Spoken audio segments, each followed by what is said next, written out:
jamaah, alhamdulillahirabbil alamin. Kembali lagi di Islam Itu Indah, jamaah Islam Itu Indah yang dirahmati Allah ya.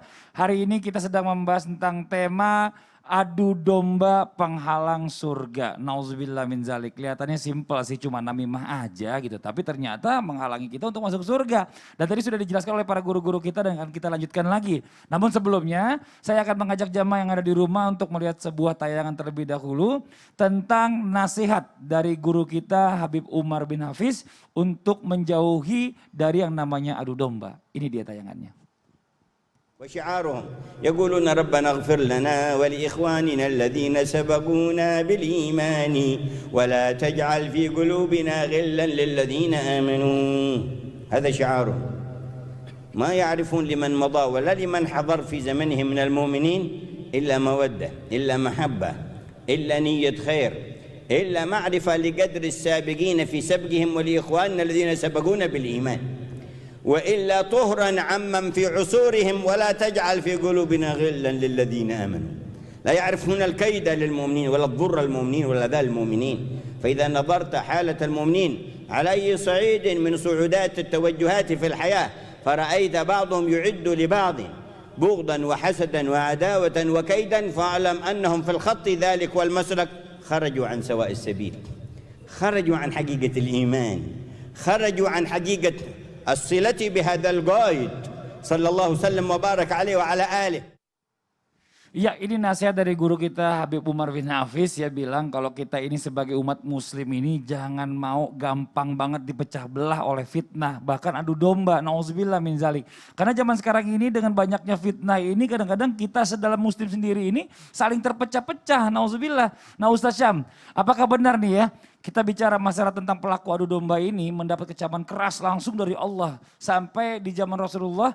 Bahkan ada satu surah nih, bukan cuma satu ayat, satu surah khusus yang Allah turunkan untuk menggambarkan orang-orang yang gemar adu domba. Mohon izin penjelasannya guru kita Ustaz Syam. Tafadhol. Tabi guru-guruku Ustaz Maulana, Mas Fadli, Ustaz Zaliza yang dimuliakan Allah Subhanahu wa taala serta para alim ulama yang dimuliakan Allah Subhanahu wa taala. Wabil khusus untuk guru kami Habib Umar bin Hafiz, semoga Allah selalu panjangkan umur beliau dalam keberkahan dan Allah sehatkan beliau sehingga ilmu-ilmu beliau sampai kepada kita semua. Maka subhanallah, beliau guru kita tadi Habib Umar menyampaikan satu doa dalam Al-Quran, yakni Rabbana ighfirli wa li ikhwanina Rabbana ighfir lana wa li ikhwanina alladhina sabaquna bil iman fala taj'al fi qulubina ghillan lil ladzina amanu. Jadi ada satu sifat di dalam hati kita disebut ghilla. Ghilla itu adalah sifat dengki. Sifat merasa diri lebih baik daripada orang lain. Sifat merasa lebih super daripada orang lain. Sifat merasa lebih daripada orang lain. Dan ini ditujukan doanya untuk orang beriman gitu. Rabbana ighfir lana wa li ikhwanina alladzina sabaquna bil iman. Jadi ketika dikatakan bahwasanya mereka orang beriman yang terlebih dahulu beriman daripada kami. Kenapa? Ternyata kita anak milenials nih terkadang merasa lebih baik daripada orang-orang tua kita dahulu. Maka dikatakan dalam doa ini semoga kita kehilangan yang namanya ghilla di dalam diri kita, kecemburuan, kedengkian, iri hati, kesombongan, merasa diri lebih baik karena merasa sekolah kita lebih tinggi daripada orang lain, dan itu bisa menjadi pemecah belah umat. Subhanallah. Jikalau ditanyakan adakah satu surah yang turun untuk yang namanya mengecam orang-orang yang berlaku namimah atau orang-orang penyebar hoax? Subhanallah. Jadi bahasa gaulnya namimah itu hoax. Jadi kalau jangan anggap remeh hoax itu, jangan anggap remeh share kemana-mana, langsung masuk grup keluarga, langsung masuk grup alumni, langsung masuk grup ini berita-berita yang belum kita konfirmasi, belum kita tabayyunkan, langsung kita share berita tersebut, maka subhanallah hoax itu bukan sesuatu yang biasa. Karena ada satu surah yang berbicara tentang hal tersebut. Surah ini turun berkenaan dengan surah Al-Qiyamah juga dan Al-Mursalat juga. Dia adalah surah Al-Humazah. Di mana Allah langsung menyebutkan di awal celaka bagi mereka para pengumpat, para pencela. Baginda Nabi SAW mereka yang suka gemar untuk mengadu domba. Ba'da naqul a'udzubillahi minasyaitonir rajim. Bismillahirrahmanirrahim. Wailul likulli humazatil lumazah. الذي جمع مالا وعدده يحسب أن ماله أخلده كلا لينبذن fil hutamah. Disebutkan wail, maka para mufassir mengatakan, ada yang mengatakan wail itu artinya adalah kecelakaan, celaka di dunia, celaka di akhirat. Ada yang mengatakan wail itu langsung adalah subhanallah satu lembah di neraka, neraka wail namanya, bahkan satu nama di neraka, tempat siksaan bagi siapa? Pengumpat, pencela, pengadu domba, pemecah belah umat, pemecah belah satu saudara. Orang hidup damai datang bikin hoax, orang hidup dalam berdampingan antar agama, berdampingan antar budaya, berdampingan ya Allah subhanallah. Jadi Al-Quran itu sangat lengkap ya. Persaudaraan sesama muslim, persaudaraan antar non muslim pun itu diminta damai kita orang Islam itu subhanallah. Namun ternyata ada orang-orang yang menebar kebencian di dalamnya, menyebar hoax di dalamnya, dan ini disebut an-namimah, penyebar kebencian subhanallah. Maka langsung dikecam oleh Allah, neraka wail bagimu atau celaka bagimu di dunia hingga di akhirat. Na'udzubillah min dzalik. Jazakallah khairan katsiran. Makasih Sama banyak Fadli. Ustaz Syam atas tausiahnya. Nah sekarang kita lanjutkan lagi nih. Kita masih membahas tadi sebelum iklan ya. Ada pertanyaan yang gantung nih Ustaz Zaliza nih.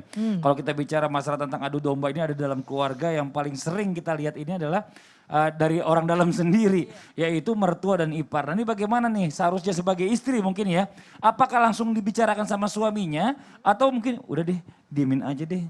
Gitu, jangan ntar malah suami jadi marah lagi atau gimana lagi. Nah ini bagaimana nih seharusnya dilakukan, mohon izin penjelasannya. Izin Tafadhol. Ustaz Syam, Ustaz Maulana Bang Fadli. Jamaah! Yeay! Oh jamaah! Yeay! Bener gak sih ipar atau mertua yang selalu menjadi faktor adu domba di dalam rumah tangga? Ih sebel deh, ini ipar kayaknya seneng banget saya berantem sama suami. Mertua juga apa aja yang dilakuin itu selalu salah. Fenomena tersebut selalu terjadi di dalam rumah tangga. Lebih baik pasangan suami istri mengenal terlebih dahulu bagaimana watak, bagaimana karakter dan pemikiran keluarga masing-masing. Dan lebih bijak dan pintarnya seorang suami dan istri dapat membedakan mana kata-kata yang indikasinya negatif dan mana kata-kata yang memang motivasinya positif. Kalau dikatakan lihat tuh istri kamu gak bisa ngurus anak. Katakan dengan lembut, mah mungkin istri saya lagi kecapean. Ada seorang anak perempuan, lihat tuh suami kamu kurang bertanggung jawab. Udah pantas belum aktingnya Sat? Udah cocok sih. Coba ini lebih galak lagi mertua. lebih galak lagi contoh bisa. mertua dong, mertua galak gimana? Gimana coba Sat? Jadi Mertua. mertua. Saja itu. Nah katakan dengan lembut, mah mungkin suami saya itu udah banyak bekerja keras. Ingat kata Nabi, yang paling berhak terhadap istrinya adalah suaminya. Begitu pula mertua, mohon maaf. Ada data mengatakan hampir 80% kehancuran rumah tangga seseorang terjadi karena terlalu ikut campur antara mertua dan anak dan mantunya. Kalau lihat anak mantu nyaman walaupun kekurangan biarin, jangan diusik-usik. Ingat ada namanya SOP, standar operasional setan. Setiap hari bilang, wah saya udah melakukan ini dan itu. Belum apa-apa. Ada lagi punggawa setan mengatakan, aku sudah mengadu domba di antara suami istri sampai keduanya bercerai. Apa kata setannya? Kata iblisnya, good job, bagus. Lakukan itu. Masya Allah, na'udzubillahi min dzalik. Ada pemuda Ansar bertanya kepada Rasulullah SAW, Afaroita ya Rasulullah, anil hamwa. Kata Rasulullah SAW, alhammu al-maut. Rasul ditanya oleh pemuda Ansor pendapatnya tentang hammu. Apa itu hammu? Ipar. Apa kata Nabi? Ipar adalah maut. Cuma ingat, bukan hanya terjadi dari ipar atau mertua, bahkan kerabat. Teman dekat sendiri bisa menjadi faktor adu domba dalam rumah tangga. Apa sih yang harus kita lakukan? Yang pertama pakai cara diplomasi. Jangan dibilang, yang kata mamah nih atau kata ipar, jangan. Malah bisa menjerumuskan saudara kita ke dalam kemaksiatan. Bener gak sih kata-kata ini. Dan kita gak usah pengen cari tahu siapa yang menyebarkan. Karena bisa jadi nuktoh dalam diri kita untuk seuzon kepada seseorang. Yang kedua kata Ustaz Syam tadi katakan, fa'aslihu baina akhwaikum. Damaikanlah di antara kedua saudaramu yang berselisih. Wattaqullah la'allakum turhamun. Dan bertakwalah kepada Allah maka engkau akan mendapatkan rahmat. Yang ketiga, innama amwalakum wa auladakum fitnah. Kalau kita tidak bisa membawa anak-anak kita, maka itu bisa menjadi fitnah. Mengapa kau suka membukakan aib sesama? Kesana kemari kau cerita keburukannya. Semut yang di seberang lautan jelas kelihatan. Tapi gajah di pelupuk mata tiada kelihatan. Oh,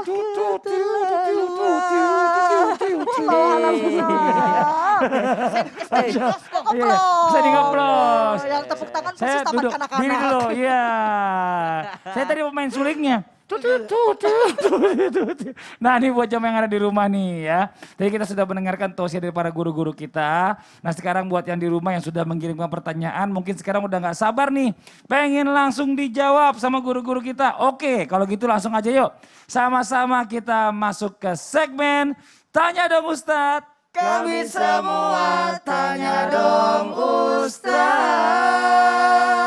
Masya Allah, tabarakallah, makasih banyak yang sudah bergabung di Islami Tinda dengan setia menonton tayangan Islami Tinda dan sama-sama kajian dan ternyata makasih ya yang sudah mengirimkan pertanyaan sehingga kita akan bahas di Tanya Dong Ustadz. Baik Ada berapa Ustadz, ini udah Ya. nyari-nyari pertanyaan dari tadi. Insya Allah sudah masuk 2 pertanyaan yang insya Allah mudah-mudahan mewakili pertanyaan yang lainnya. Iya, siap. Tabe pertanyaan pertama, Instagram dari hamba Allah. Assalamualaikum Ustadz. Waalaikumsalam warahmatullahi wabarakatuh. Bagaimana ya cara dalam Islam agar saya sebagai ketua RT dapat menghilangkan kebiasaan adu domba di warga saya ini Ustadz.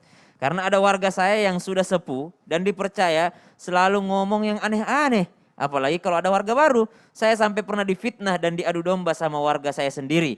Gimana baiknya jika pemimpin melihat situasi adu domba yang terjadi dalam orang-orang yang dipimpinnya sendiri? Masya Allah, tabarakallah. Kalau kita mau memaksa orang untuk sependapat dengan kita memang susah. Tapi bagaimana kita bisa mengerti? Apabila melihat atau mendengar sesuatu yang seandainya sesuatu itu disampaikan kepada orang lain yang menimbulkan keburukan, yang pertama yang dilakukan, diam dulu, lihat situasi dulu. Supaya mendengarkan dua sisi. Jangan sampai ketika yang melapor itu ternyata ada kepentingan tersendiri. Nah, jadi lihat dulu. Jadi jangan mendengarkan satu arah, tapi mendengarkan dua arah. Kemudian yang kedua, jauhilah orang-orang yang suka berbohong. Karena ketika dia berbohong, kita pun ikut imbas atau ikut terlibat dalam kebohongan dia. Atau kita jadi anggotanya dia. Kemudian yang berikutnya, apabila ada berita seseorang yang meragukan, nah ini tadi, kalau meragukan selidiki sebaik-baiknya. Apalagi kita sebagai seorang pemimpin harus bisa menjadi pengayom, menanamkan sikap baik sangka, kemudian membersihkan diri dan memperlihatkan apalagi keteladanan, ya. Luar biasa itu. Masya Allah, tabarakallah. Tapi Ya, Ustadz pertanyaan ya. kedua. Pertanyaan kedua, iya sih bacai. Nomor 2. Assalamualaikum Ustaz. Waalaikumsalam warahmatullahi wabarakatuh. Apakah di dunia jin itu juga ada adu domba Ustaz? Karena kan katanya aktivitas bahkan kehidupan jin itu kan sama dan mirip dengan manusia juga. Jika memang ada siapakah yang mengadu domba mereka Ustaz?